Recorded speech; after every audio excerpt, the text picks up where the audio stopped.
It's that time of the week again where we have a weekly Q&A. This week's question, what to do when they are being hot and cold? This has to be one of the most confusing, annoying, upsetting situations to be in, because usually if you're putting up with someone being hot and cold, it does mean that you're invested in some way. You like this person, even if part of you is like, I know better, or even if part of you is like, actually, I'm not that interested in them, but for some reason, I'm hooked. And that happens a lot, especially if there is insecure attachment involved. So someone, when they're being hot, they're showering you with attention and affection, and they seem to be all in, they seem to be interested, they're giving you what you want in those moments, they're saying all the right things. That might be through phone calls, texting, in person. And then there's this flip side where suddenly you don't know where you stand. It's ambiguous, it's confusing, they seem like they're not interested. They've completely pulled away and you have no idea why. Now, this might be going on for long periods of time. You might be on your 7th cycle of them being hot and cold. You might only just be sort of feeling this shift. Whatever stage you're at, it can be all consuming. It can be horrible. It can just make you feel really bad about yourself. It can make you wonder, is this ever going to happen for me? Because usually when you're on the receiving end of someone who's hot and cold, it's possible you've been here before.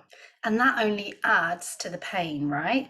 So I love this question because it's asking, like, what do I actually do about this? Not why are they hot and cold? Because let me tell you, we can come up with the list of reasons, but are we really going to know unless we ask them? Are they going to own it? I don't know.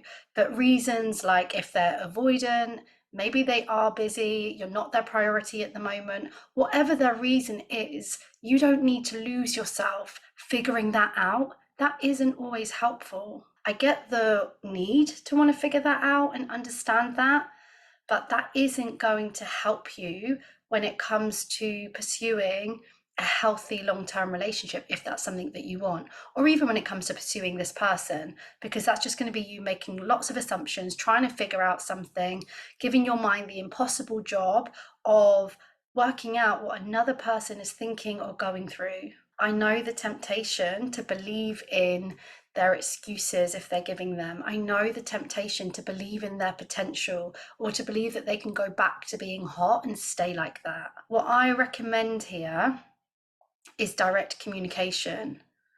I really do recommend you finding your voice in this situation and sharing what you like and what you don't like about their behavior, sharing what you're willing to experience when it comes to the relationships that you allow into your life. I know this can trigger a fear of being too much and a fear of being needy and a fear of ending this for good. However, I also know that there's something in you that's ready now for something real, something long term. And when we entertain someone who's being hot and cold without directly communicating with them, we're just possibly pursuing something that's a waste of our time. And in the long run, that's going to hurt us more. You are absolutely allowed to communicate and to ask questions. Being needy and too much, that's in how we communicate. So do this from a grounded space. Do this from genuinely expressing your needs. You don't have to be angry or tiptoe around it or guess or try and make something up in order to seem less needy.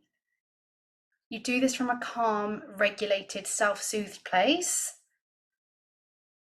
And then their response is really going to let you know who you're dealing with and whether this is worth continuing with. But to be honest with you, I am going to say being hot and cold can be a major red flag.